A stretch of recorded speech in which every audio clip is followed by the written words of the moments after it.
my name is Natalie Westfall, Vice President of Henry Schein Financial Services. On behalf of our entire team, thank you for tuning in to our year-end tax planning webinar.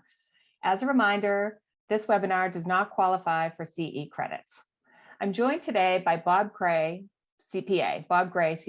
Bob is a member of Gray, Pilgrim and Associates, LLC, and a founding member of the Academy of Dental CPAs. Bob will spend time today discussing 2021 tax planning topics, including PPP loans, equipment and technology, practice expansion, remodeling, acquisition, and other factors you should consider as year-end rapidly approaches. We will conclude the session with live Q&A. If you have any questions you would like Bob to cover, please type them into the chat window and we will address as many of them as possible. Without further ado, I will now turn it over to Bob. Thank you, Natalie. Appreciate it. So welcome, everybody. Unfortunately, summer's coming to an end, but it's time to be thinking about year-end tax planning. Let me start out with the attorney's disclosure that we always do, right? We're not really providing tax advice here. Definitely should check with your own accountant. We're just trying to make sure you've got ideas in the correct direction. I am Bob Gray. I am one of the founding members of the ADCPA, the Academy of Dental CPAs. I'm very proud of that because we started that organization almost 20 years ago. It's an odd group of accountants, but I also am one of the instructors for Henry Schein's Dental Business Institute. So I would encourage all of you to look and see if you're interested in further education, how you might sign up for that as well. When I'm not doing accounting, my wife and I are both love chasing around in Napa looking for those magic 100-point wines that are so hard to find. And when I'm not doing that, I like to race a car that has about 900 horsepower on the track. So I guess not every accountant has pocket protectors and tape on their glasses. Some are a little different. I want to do a little shout out to the ADCPA because, again, I think this is a great organization. We're all over the United States. So if you go to adcpa.org, you can find an accountant probably near you who really can help. People ask me all the time, they say, well, Bob, what's the difference between an accountant and a dental specialist? And I would tell you that if you have an accountant who knows which questions to ask and knows what dentists really need and should be able to deduct, it's much easier. Many times I hear people say, well, if I knew what questions to ask my current accountant, they might tell me the right answer, but I don't know which questions to ask.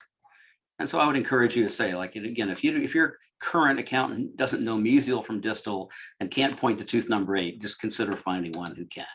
I want to talk today about some of these tax planning considerations, but we're also going to include a little hodgepodge of some other year-end financial considerations, but I want to focus on most of the tax things here in the very beginning.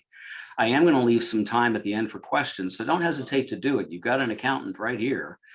Fire away as we get to the end. If you have something that's specific to you, we'll try to answer as many of the questions as we possibly can. So we're going to talk about the PPP loan forgiveness. It's just one little topic I want to throw in there. This is not really the point of this particular seminar, but I want us to talk about QBI deductions, retirement plans. We're going to talk about depreciation and maximize. Here's a number of things, but let me just jump right into it. The easiest way to save taxes is to move. And I say that with a big tongue in cheek here, but I think a lot of people, I wanted to point out that, if you have a practice or you're thinking of moving a practice, or starting a practice or doing anything else, people forget about how diverse the state tax, programs are. If I had $1 million practice in Texas, I would pay 0 income taxes. If I had $1 million practice in California, I would pay over $100,000 in taxes. That's $100,000 difference just because of where I live. So again, I just want to make sure you know that there really is that consideration, not that everybody's switching where they're going to locate their practice. But let me talk about, this is a small topic. We're going to get into the bigger ones a little later. I think a lot of people know that your PPP loan forgiveness is tax-free. So again, in this example, if I got a PPP loan of $100,000 and it was forgiven when my PPP 1 was forgiven in Q4 2020, my 2020 income tax return had 0 on there for taxable income. What most people seem to forget, however, is that it's not just the $100,000 that was forgiven. When the SBA forgave that loan, they forgave not only the principal, but the accrued interest on that loan up to the date of forgiveness. And so just like, you used your PPP loan money to pay for salaries, things like that, that you got to take a deduction for, even though you didn't really pay it, the PPP money paid it. It's the same for the interest on that loan. Even though you didn't pay it, because it was forgiven as part of this program, it is tax deductible. So if you missed it on your 2020 tax return and want to file an amendment, or if you just say, well, listen, I'm going to take the position that because it was forgiven maybe in 2021, maybe that's when I got the notification, that I'm going to treat it as an interest deduction then, but just don't overlook it. And of course, the same thing applies to the PPP2 loans. Make sure that you pick up all the interest as a benefit on those as well. There's another small thing, but I wanted to make sure that you got it in before the end of the year here. The standard deduction on your personal income tax return has expanded pretty significantly through the years. For 2021, on a joint tax return, it's $25,100. And what that means is just a lot of people that would normally have had, itemized deductions don't anymore. It's also because of the limitation on state income tax and real estate taxes that you can deduct. I'm sure many of you recall that they capped that at $10,000. So by cutting off the state income tax and the real estate taxes that you pay at $10,000, I want to show you this example here of someone who had a mortgage interest of $12,000, and they gave $3,000 to charity that year, or let's call it this year for 2021.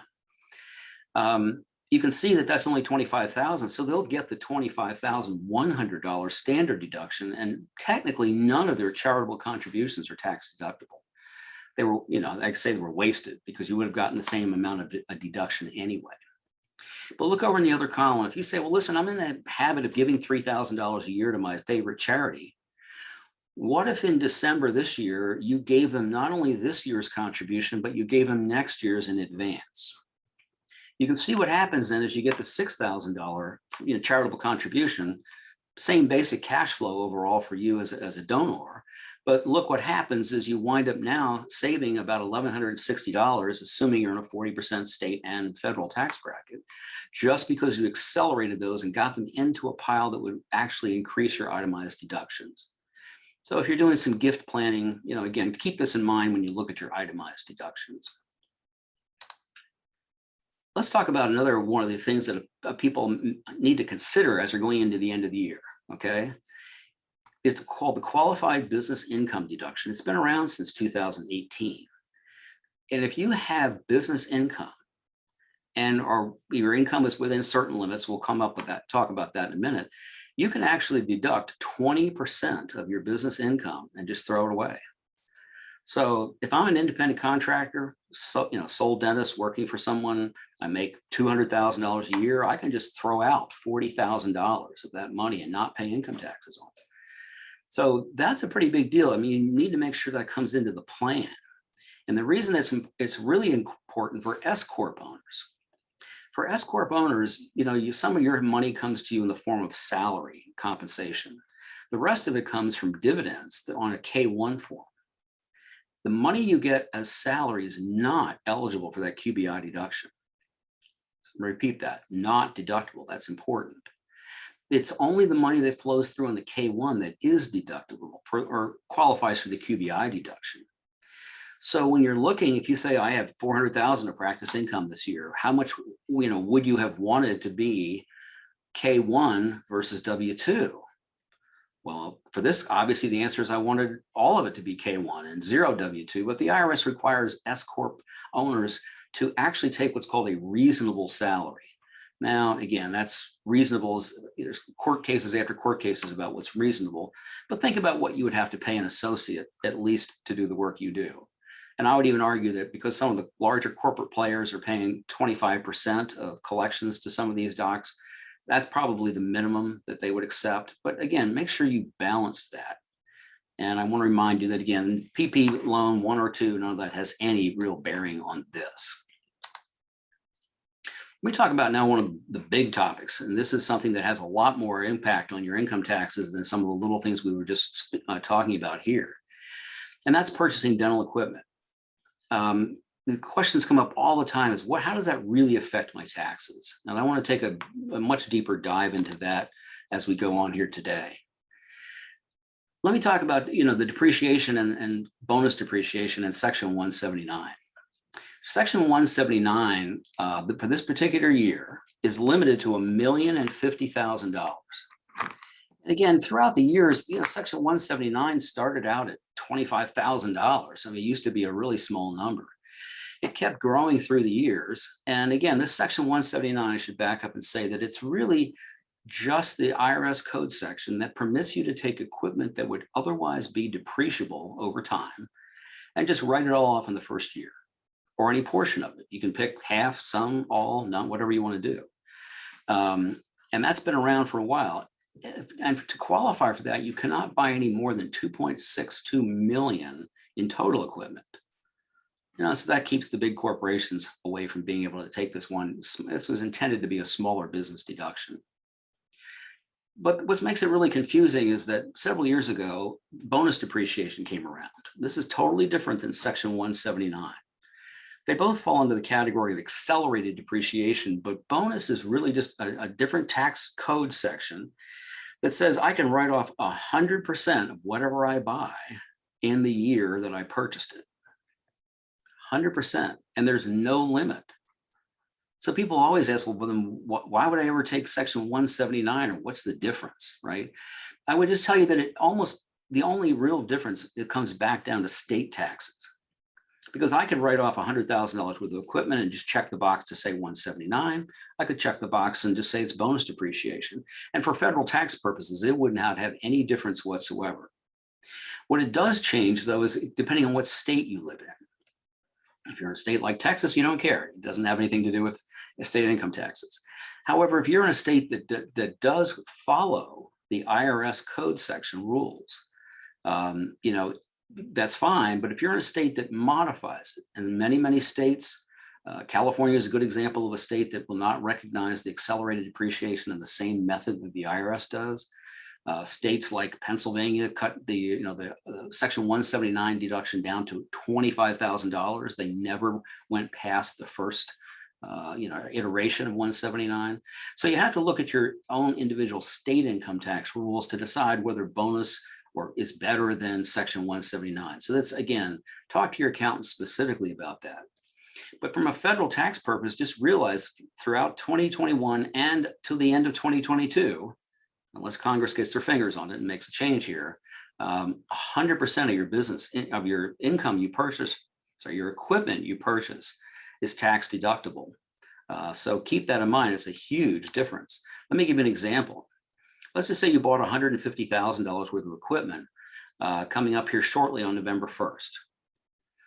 I'm assuming that these loan payments here would be zero, only because lots of financing is available with 6 months of zero payments or deferred interest, all that sort of thing.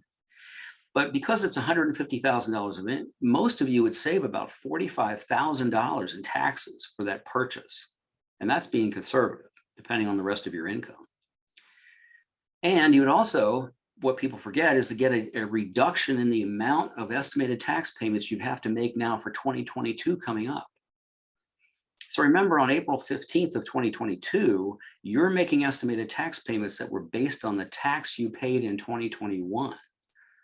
So if you reduce your 2021 tax, you also reduce, again, that requirement to pay as much in 2022. In that particular case, in this example, I would have saved $55,000 in income taxes by April 15th of 2022, and I haven't even made a payment on the equipment yet. I signed a contract, I signed a note, but I haven't even made a payment. I mean, that's a heck of an ROI. I mean, I think everyone listening would love to have said, well, gosh, 55,000, I'm way ahead. And I think a lot of the benefit of that, obviously, is that, if you're buying new technology, you're buying some new equipment that has maybe a learning curve, you can say, well, gosh, what happens if I have a slight dip in revenue, or I'm taking a day off to go for extra training? Well, if you have $55,000 extra in the account, you can afford to be a little cavalier and say, well, that's fine. My cash flow really won't be affected that much. I want to, again, reiterate the rules on this payment for 2022. It's not that you're saving the tax forever, but you're getting a whole nother year to pay it. Because if your AGI is over 150,000, you have to pay 110% of the tax you paid in the previous year in order to avoid any kind of penalty or interest on the payment. So again, for example, as long as in 2021, I will have paid at least 110% of the tax I paid in 2020, I could owe $10 million on April 15th of 2022, and there would be no interest and no penalty. So that safe harbor rule is important. But you can see how lowering those taxes means that I don't really have to pay that.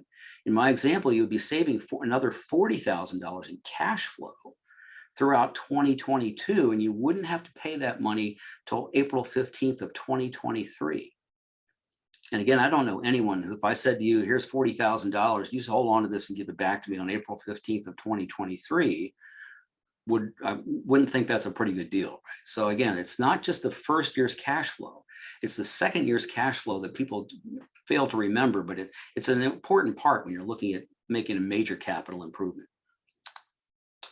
These deductions also apply to all entities. In the example I was talking about, there was an LLC or sole proprietor. S Corps get the same situation. All you have to do is basically plan your salary accordingly. You would reduce your salary and start taking either dividends or advances from the company in order not to wind up where the depreciation put you in a loss. The whole benefit of being an S Corp is to have a gain on your K1 that is not subject to Medicare tax. So you never want to take enough salary to wipe out the profit in your S Corp. You've actually defeated, the benefit of being that. So just plan accordingly. C Corps can do it also, but it's just a little bit tougher. You've got to either be one of those doctors who saves up to the end of the year and does a big bonus at the end of the year. And you can adjust that bonus then accordingly by the amount of equipment that you purchased. Otherwise, you have to know you're going to do it, lower your salary. And again, creating C Corp losses is not really that beneficial. They'll carry forward, but it doesn't give you the immediate bang for the buck. You have to wait down the road. So plan accordingly if you've got a C Corp. We talked about that QBI deduction. I wanted to also point out that the QBI deduction has a big impact on the decision about taking depreciation and accelerated. We're going to talk more about this accelerated depreciation options. But the QBI is limited for professionals. If you file a joint return, your taxable income has to be between $329,000 or lower and $429,800 in order to get this deduction. In that $100,000 range, it's prorated or phased out. So if you had $379,000 worth of income, you would get 50% of the QBI or 10%. But if you got assuming you have your taxable income down under 329, then you're eligible for 100% of this 20% QBI. But look in this example right here. What if I don't take any section 179, right? What if I didn't elect to do that?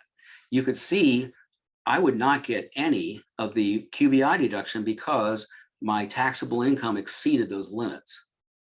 If you use section 179 on the other column, or bonus depreciation, you can see what happened is that not only did that bonus depreciation save me the regular income tax, it was boosted by the QBI, so that in this particular example, just in federal taxes, not state taxes, I saved 46% of the amount that I purchased for equipment, and that was assuming $120,000 purchase, of equipment. So I think you can see the importance of balancing this depreciation with your own taxable income and your own situation to make sure that you've absolutely maximized this QBI. That is critical because 20%, when you can just throw away 20% of your what might be taxable income, that's a huge benefit. So make sure that when you're doing the planning at end of year, you're also not just looking at taxable income, but you're looking at within these thresholds and within this phase to make sure you can maximize that QBI deduction.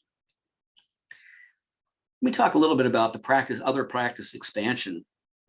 One of the things that I see quite often when clients, we'll do a lot of consults from time to time for people that will call, and as I mentioned, I'm an instructor in the Dental Business Institute, and one of the benefits when you come there as a student is you get a free review of tax returns and some other things that are personal to you. But I many times look down there and people don't realize that relocating, if you are leasing space, could create a really big tax deduction. Let me go on to that. So it's the loss or the abandonment of the leasehold improvements that creates this big deduction. In this example, let's say you made 300,000 of leasehold improvements and you were there since 2011. You've outgrown the space. Now it's 10 years gone by. You're trying to grow and you want to move across the street, down the corner, wherever the case would be. If you didn't do a cost segregation study, which we're talking about next, you would have had to basically amortize the cost of all that improvement over 39 years. Well, that means if you were to leave that office now, you would get an immediate tax deduction of $215,000. That's all, everything you abandon in those leasehold improvements is written off immediately. And I've seen mistakes where people just continue to depreciate it, forgot that they left it behind. Once it's left behind, it is completely tax deductible. So keep that in mind because it really cuts down on the cost. You know, obviously, if you get a whopping big tax deduction like that, it can have a big impact on the decision to move because of the amount of taxes you would be saving in that new location. So just don't forget about the abandonment deduction. Let me talk about the cost segregation study. So many years ago, the Hospital Corporation of America won a case against the IRS. To go back, the IRS basically took the position that all commercial real estate property had to be depreciated over 39 years. I mean, the problem is everyone knows that the carpeting is not going to be there in 39 years, probably going to replace ceiling tile. I mean, there's tons of things that aren't going to be there for 39 years.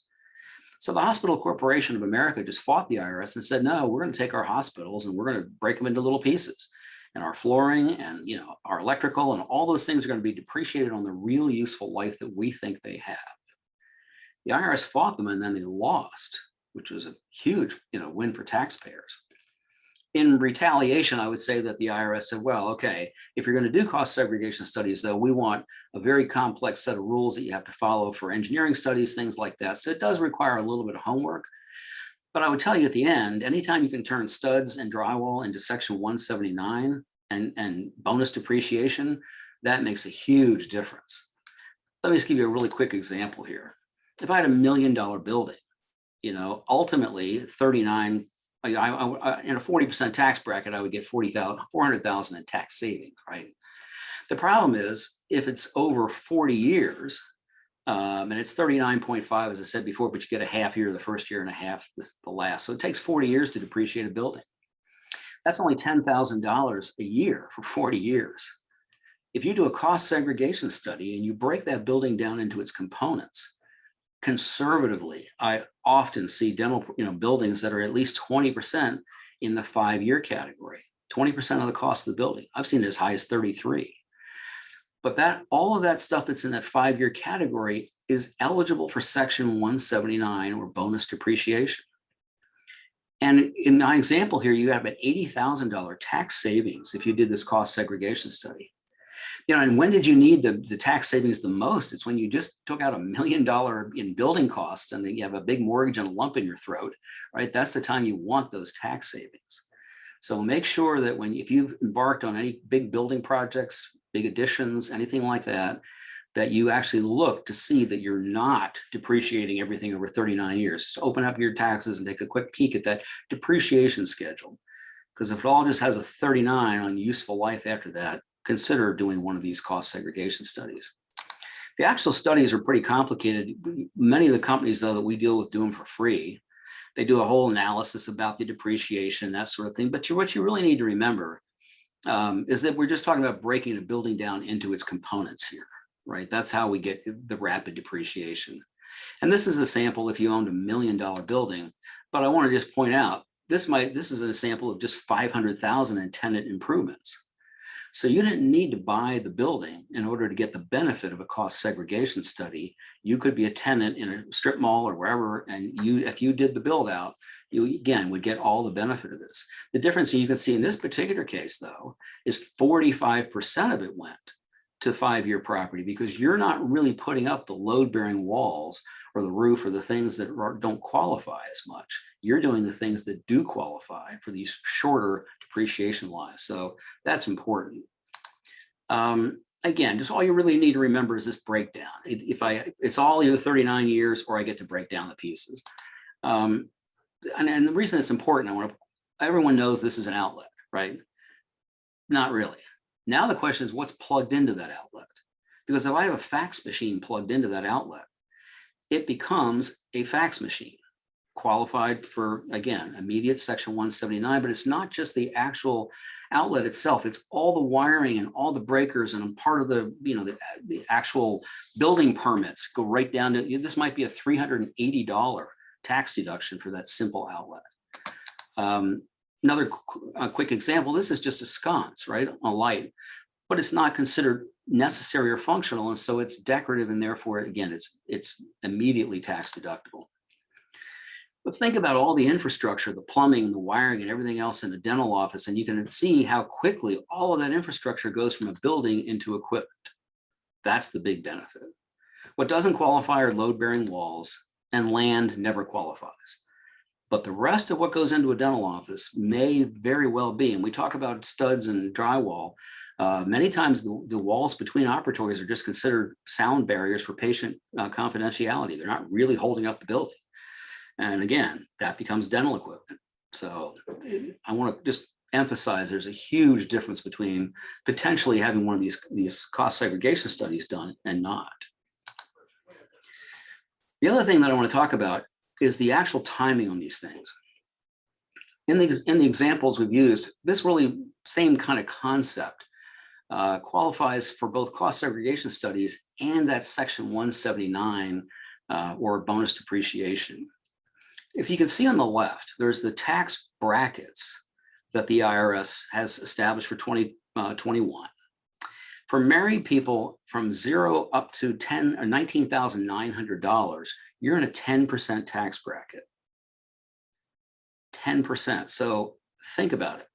If I only had $19,000 of income and I happen to use a $20,000 purchase on a section 179, what did I save?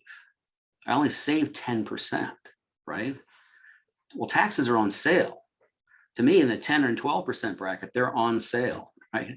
I would much rather have taken that $20,000 tax deduction that I just used in that example against a 35% tax bracket down the road. So when we'll have people say from time to time, oh, I put my thumbs under my suspenders and I didn't pay any taxes last year. I say, well, then you really made a mistake.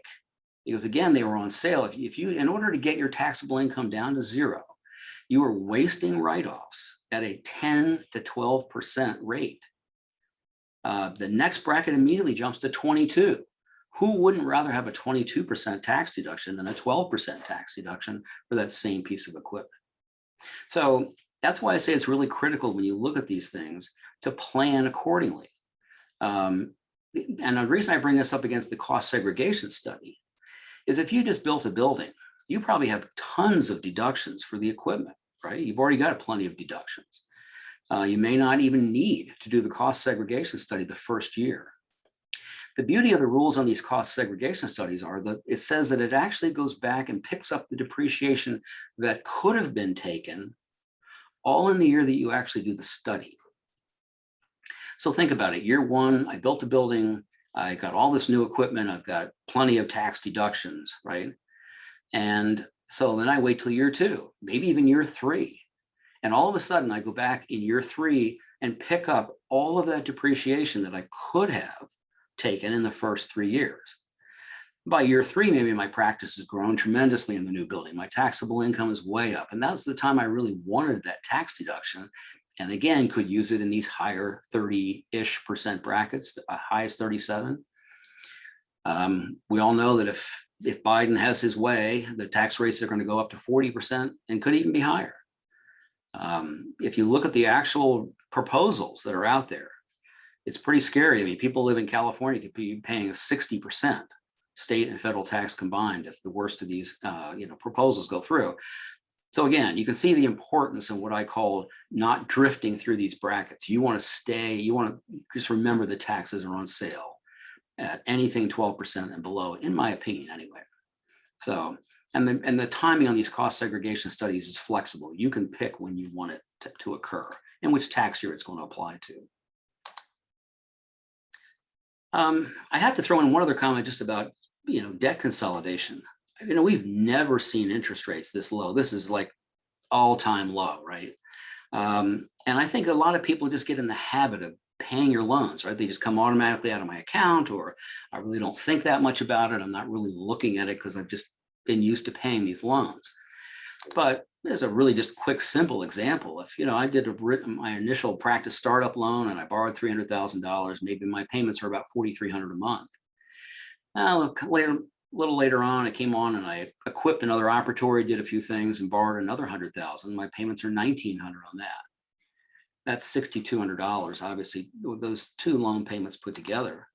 But if you consolidate, and I even use 3.99%. We've seen interest rates all over the board, but I think 3.99 is very conservative. You may be able to get an even improved rate over that.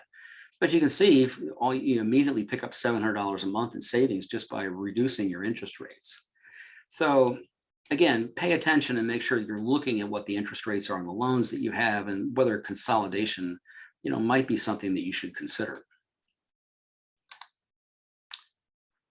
I think the other big thing that many, many people miss is the question of, do I have the right pension plan? I mean, especially, I would suspect a lot of the people listening have significantly higher income in 2021 than they had in 2019 and certainly 2020.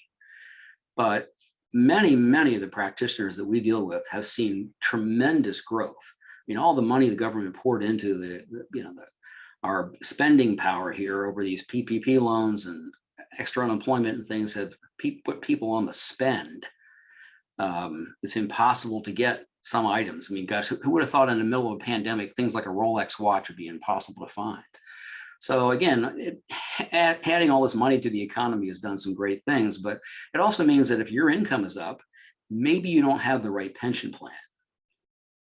In this, I want to show you the first plan that you would start with would be a simple IRA that would only have a $13,500 maximum voluntary contribution with another 3% on top of that as your match from the practice. And again, that's an easy thing to start with because there's no fees, there's nothing, it's a very inexpensive plan. You don't require any separate tax returns with a simple IRA. And so again, many people have those because they're just easy. But look what happens when you go to a 401k plan.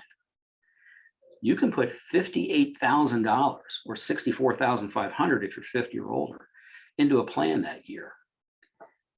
That's wildly different than $13,500, right? And so if you're trying to meet some retirement goals, the 401k plan has a significantly advanced ability to get you there faster. What a lot of people forget about are the defined benefit plans.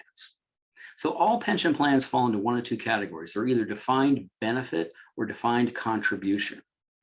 So like a simple IRA plan would be a defined contribution plan where they tell you what the contribution will be this year.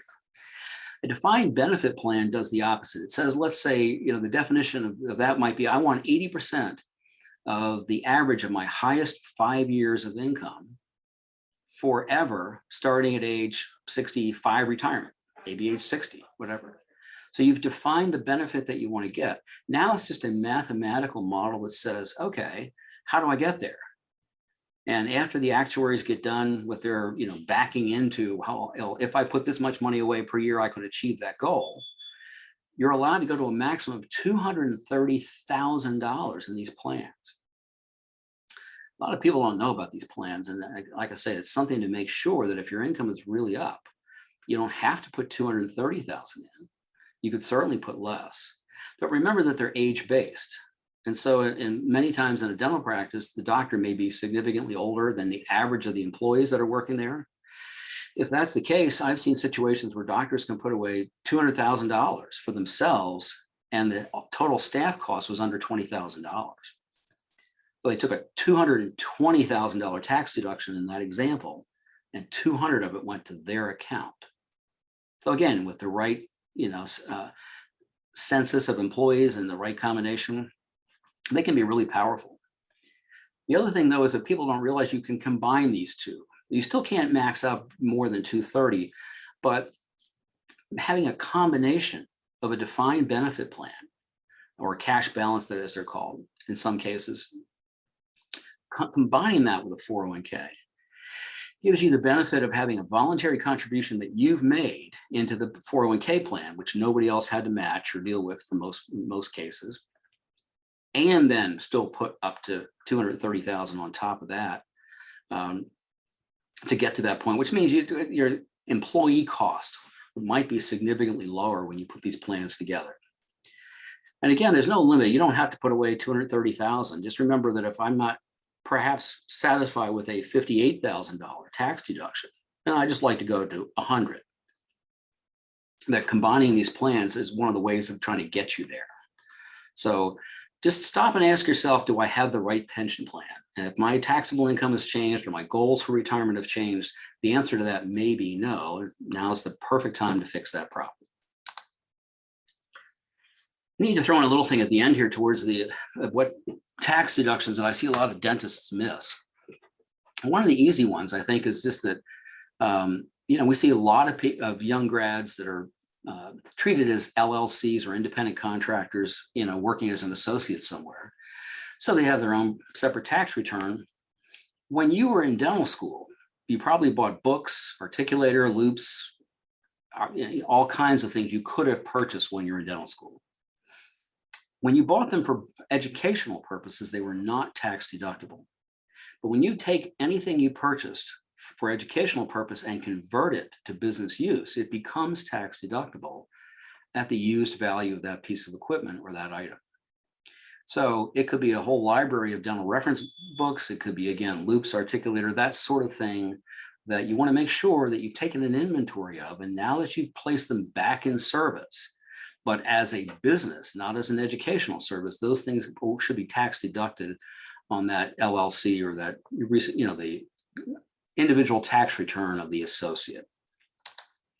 One of the big things that I see missed many times is the cost of a specialty degree. So if I graduate as a general dentist and immediately go on to be an oral surgeon, that is, the cost of the tuition to become an oral surgeon is not tax deductible. But there are several court cases out there that if I started as a general dentist, I actually then created income. And I had to start to actually create income, right? I started my own little moonlighting LLC, whatever the case would be, my own little associate LLC. And then I made the decision to go on to oral surgery school or any other dental specialty. That now is considered continuing education, and the tuition is tax deductible. So when you're talking about, people who are considering going on for specialty programs, make sure that you're doing it from a business platform where you own your own business, independent contractor, and then chose to do this as continuing education. Or if any of you have, children going to dental school, family members, et cetera, encourage them not to go directly from, a graduate program as a general dentist into a specialty program, because many times, the tax deduction for the tuition is huge, right? So it could be a big tax savings. So again, plan accordingly when you're talking about going on to the specialty program. The other thing I see quite often is that people are using their houses for, business meeting. Well, a lot of practices that have, 2-3 partners, and we'll say, well, just come over to my house. We'll have a year-end planning meeting. I don't know if you've ever seen the TV show Extreme Makeover. They'll take some very needy person and completely renovate their house. And they're always in such a rush. They're trying to get in there, tear the thing down and get back out. And again, and then I've seen an episode where they were rolling a veteran up to the brand new house in a wheelchair. And I thought, oh, that's really great. But being the accountant, of course, I'm thinking he's going to get a big 1099. How's he going to afford to pay for all that, that new, winnings, that new gift? And what I didn't realize when we first saw those is the reason they're in such a big hurry is because they're trying to do it in 14 days. Because the rule is that if you rent your house out for 14 days or less, it is not taxable income. Now, again, you can't charge $100,000 a day, but I would tell you that, you can go out to the local country club and, banquet hall, whatever, and say, what would you charge me to rent a room for, half a day to have a business meeting? And whatever that quote was, use it to pay yourself back for the use of your home. And again, the practice would tax deducted, but it's not taxable income to you. if you document it, that there was a business purpose, business reason, have the itinerary of, and what was talked about during the meeting, you can pick up, the ability to rent your house. So just keep that one in mind.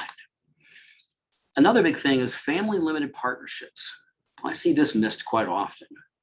So a family limited partnership is an odd entity.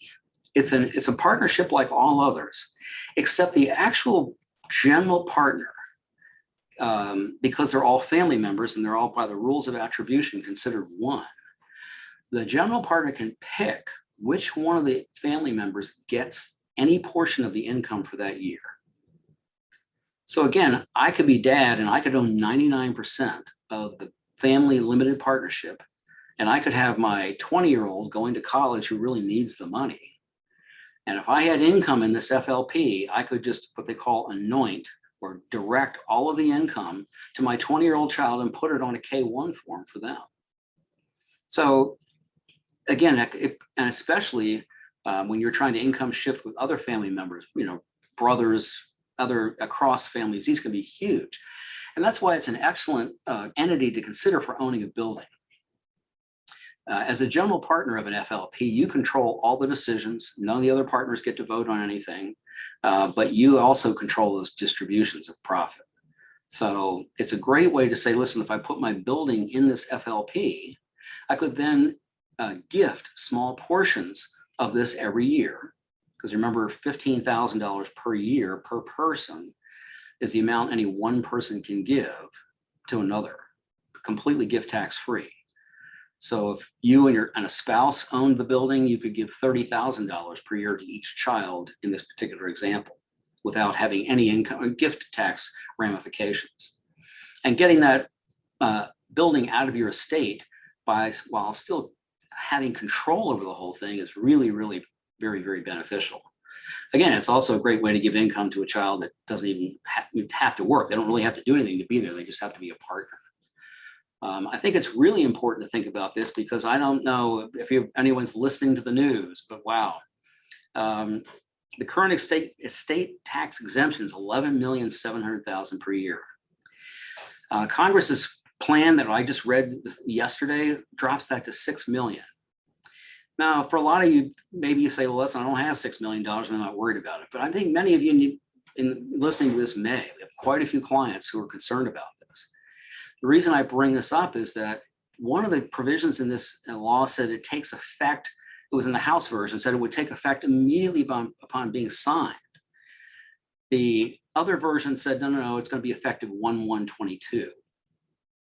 I think it's more likely it'll be effective 1/1/22, but it just really means that if I have an estate that exceeds, $6 million or $12 million for a married couple, I really need to consider what I'm going to be doing between now and the end of the year. Should I create an FLP? Should I be creating trusts for the children that I'm going to gift some money to? It's a very complicated topic, but I just needed to at least tee it up today for those of you who are high net worth, individuals. This is a critical thing you're going to want to consider before it's too late. Right? The train will leave the station, I think, no later than January 1st of 2022, and this will pass. I truly believe that these estate tax provisions are going to be changed by the time this rolls around. So be advised. One of the other things I want to point out is just that don't forget, right? We've had some people that got PPP loans and then went on about their daily business and said, well, gosh, I forgot. Well, the very deadline is 10 months after the end of your 24-week period when you got your loan. But even if you got one on the last day that you could get a PPP 1 loan, that meant that October 30th coming up here is the drop dead day you have to use to apply for forgiveness. So again, just blow the dust off those loan documents, make sure you've done the application for forgiveness. Otherwise you wind up paying back what would have otherwise been free money. So that would obviously not be a great outcome. And finally, I want to make sure everyone knows that HHS announced they're putting another $17 billion into a grant program I'm going to call it Series 4 of these grants. So if you didn't get all of the money back in the first 3 rounds to cover all of your lost revenue, all of the expenses, and make you whole, this is going to be your opportunity to apply now for, Series 4 and get that money back. And again, these are taxable grants, but there's no repayment requirement. So if you still are injured by the pandemic, so to speak, make sure you keep that in mind. Again, key takeaways. I just think it's tax planning is complicated, and we just see too many people who wait till the end of the year and then go, oh, well, maybe I should have done something, but then it's too late, right? And these equipment purchases really do have a really big impact, not only on this year, but the following year's taxes. Don't forget about your PPP loan. And remember, it's not always the right thing to do to check the box to say yes to accelerated depreciation. Remember, taxes are on sale at 10 and 12%. So keep that in mind. But again, don't forget about these cost segregation studies. They can be a huge tax savings at a time you've taken on a big project like this and really could use the cash flow.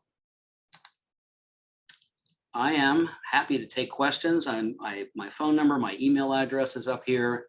I will cry foul if somebody tries to, to overstep and get too much free advice. But if you have anything that's just unclear about this, I'm happy to try to help.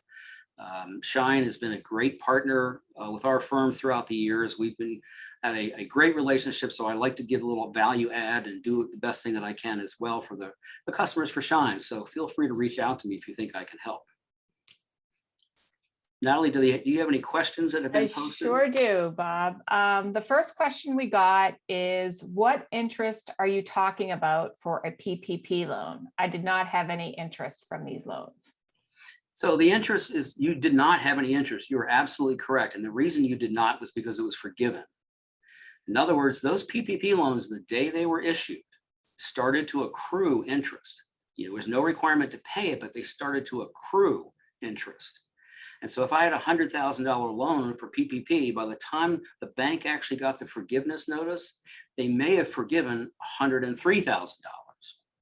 $3,000 of which is the accrued interest you never paid, and $100,000 was the principal. And it's that $3,000 of accrued interest that you never paid that you're actually allowed to take as a tax deduction. Great. The next question we have is, do owner draws count as W-2 income or as a K-1 in an S Corp? No. So owner draws never count as anything in a S Corp. It's what shows up on your K-1 form. In other words, I could have cash if I borrowed money in my my S Corp and I took money out because I had the cash in there. That does not create taxable income. So the QBI is strictly based on your K-1, not your draws. Okay, great. Next question. I received my first PPP loan May of 2020. Forgiveness was done in 2021. How do you treat it? So PPP loans are considered tax-free income in the year in which they were eligible for forgiveness, not forgiven. And so if you already filed your 2020 tax return, your accountant should have shown that if it's a corporation or a partnership as tax-free income. It just didn't appear anywhere. If you're filing a Schedule C or a disregarded entity LLC, it just doesn't appear. And so it doesn't really have to be announced which year you chose to treat it as tax-free income. Okay. And do you have any idea about forgiveness on second PPP loan? Process is exactly the same. Rules are exactly the same. So the minute you don't even need to wait till your 24-week period is up. From the time you got your PPP2 loan and you used that money, you can go ahead and start to apply for forgiveness. I've seen a few banks that are just now opening their portals for PPP2. Some people were doing it early, but you don't have to wait. But you still have the same thing. It's going to be 10 months after the 24-week period was over that you have to apply for forgiveness. Okay. The next question is, what is the percentage that I can take in dividends rather than salary? So that goes back to that question of what's a reasonable salary. I would tell you that it's nothing in the tax code. There's nothing you can actually put your finger down and rely on, but a lot of people use the 50-50 rule. I say 51. If I'm taking 51% of my money as salary and 49% as dividends, it'd be hard for the IRS to argue. Even though that might not be 25% of my total collections. You would always argue that there's some part of you, if you own your practice, there's some part of your compensation that's coming to you because you're an entrepreneur and because you're doing things that are not actual dentistry. You're managing people, you're running a business. And that's what the dividends to the shareholders are intended to reward them for.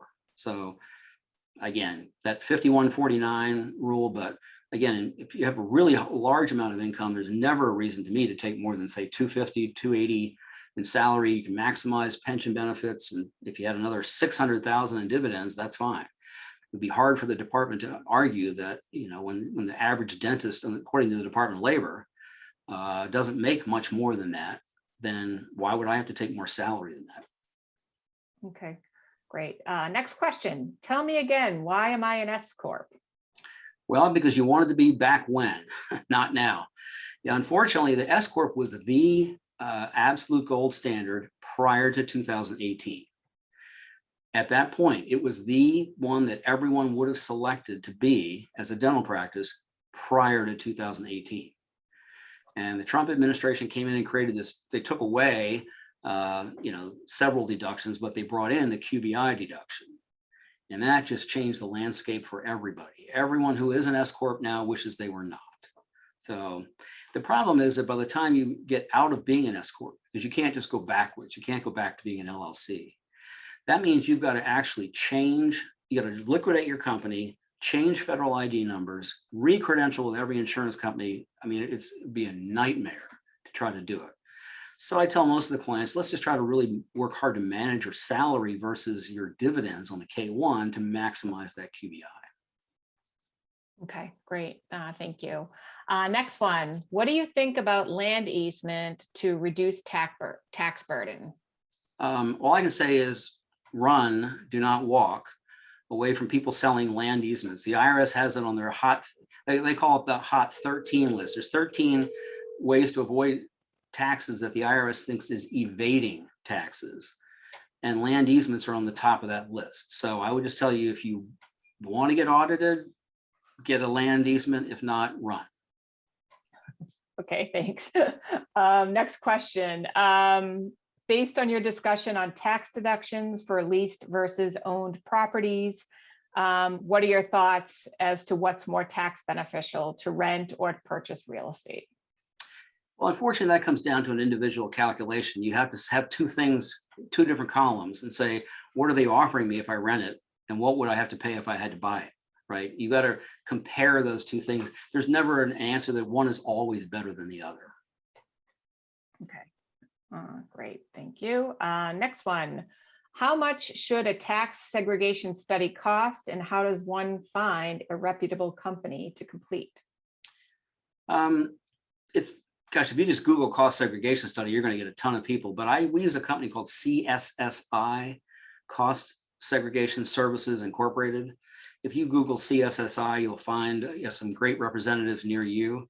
The answer is they're typically, I don't see them much less than $5,000 or $6,000. So the problem is that if you only did $100,000 worth of improvements, you might want to just try to get the invoices and do the breakdown as best you can on your own, and then sort of just be taking chances, keep the documents and use them for audit, but you won't have done the formal, engineering study. But, I've seen them go as high as $10,000, $12,000 for big buildings, complicated structures, things like that.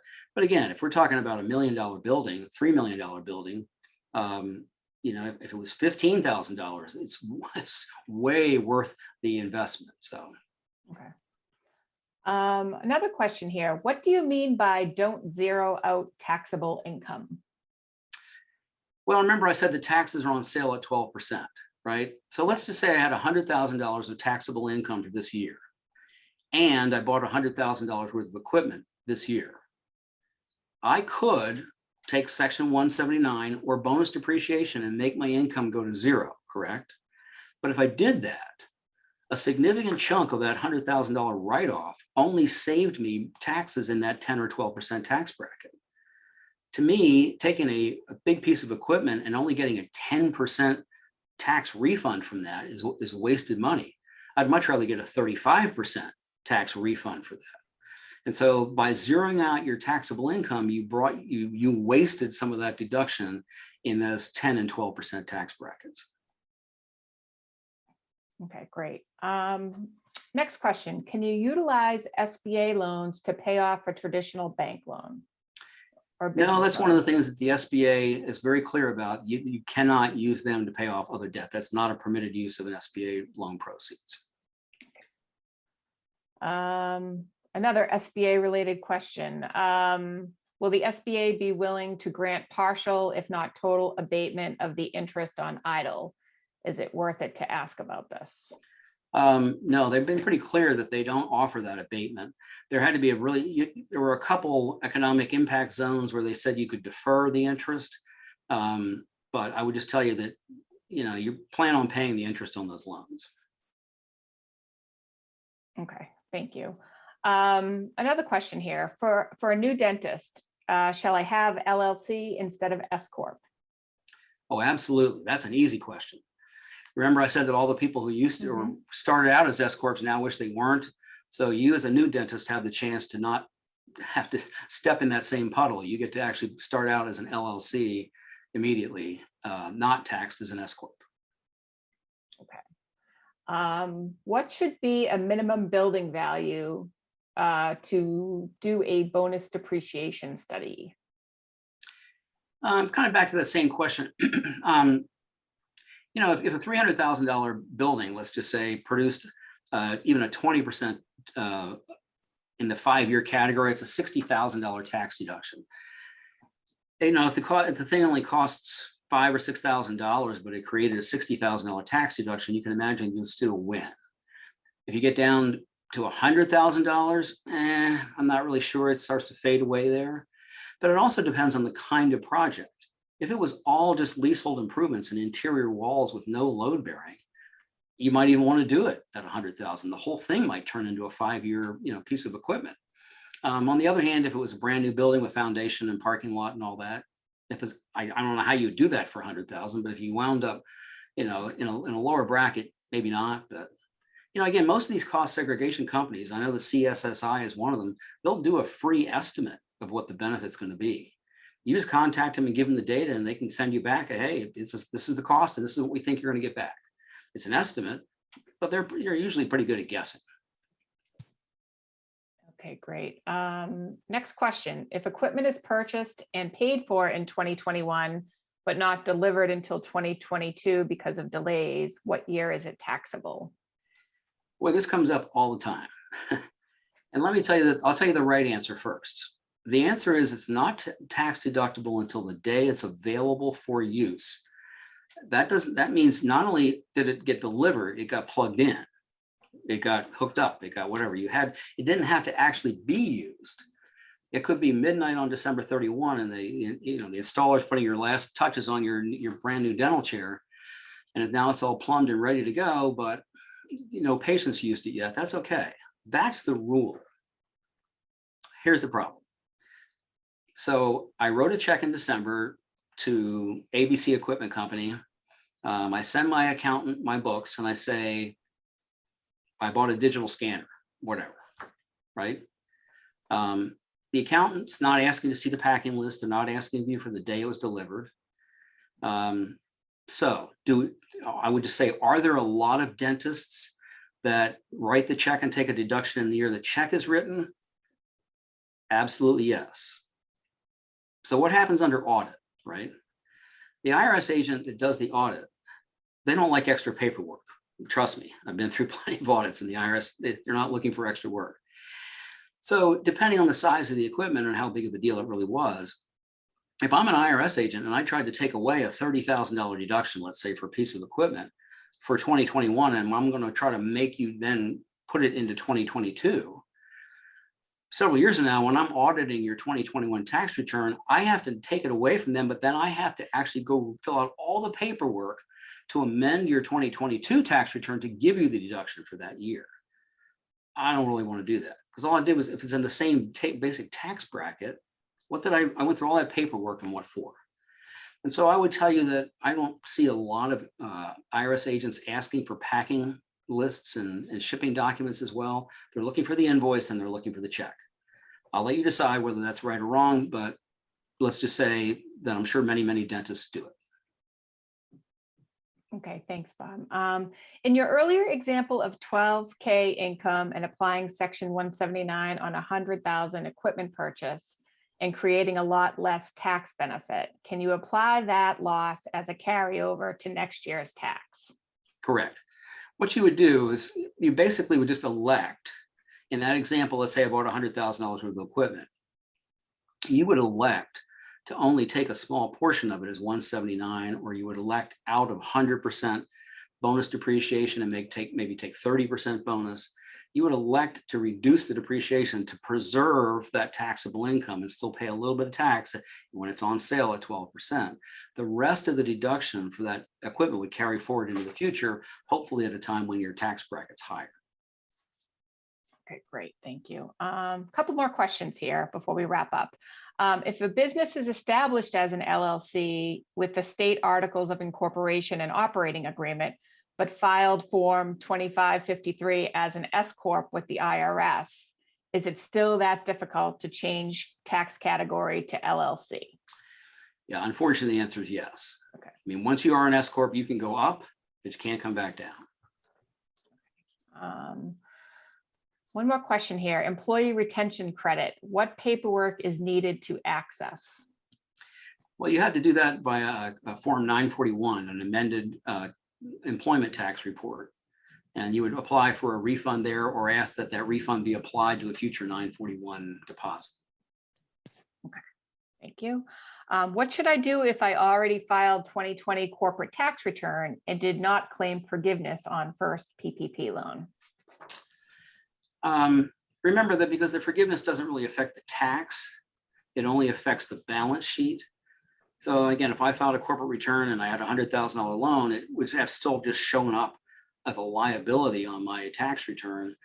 The correct thing would have done to say, pull it back. The only reason it might be worthwhile doing an amended return is that sometimes, because the $100,000 of income that comes in tax-free actually improves your basis in your stock. It improves the amount you could have taken as distributions without being in excess of distributions or excess of basis. So, you know, consider it, but for most people, I would say the likelihood is just corrected on the 2021 tax return. Thanks, Bob. And I think this will be our last question here. I received a letter about reporting for the HHS Provider Relief Fund. I have to report starting January 2022. Do you know what they want for reporting? Yeah, if you go to the website, you can download there's several examples. There's some worksheets they gave you, but basically they're just saying, how did you spend the money? You know, show me what your revenue was before and what it was after the pandemic so I could see what you lost in revenue. Show me what you spent in PPP mitigation. What did you buy shields? Did you buy air evacuators? Did you know, tell me all the things that you actually spent specifically in mitigation. And then tell me what your overhead was like. And so I can see what the damage was to your practice. And that way, I just want to make sure that the money I gave you from HHS wasn't way more than the damage that you incurred by going through the pandemic. And one final question here. I keep saying that, but this will be the last one. Can we apply for the Series 4 grant now, or when does that window open? September 29th is the portal is supposed to open. So you've got a little wait before that gets started. Okay, great. And I think that covers just about everything we got in today.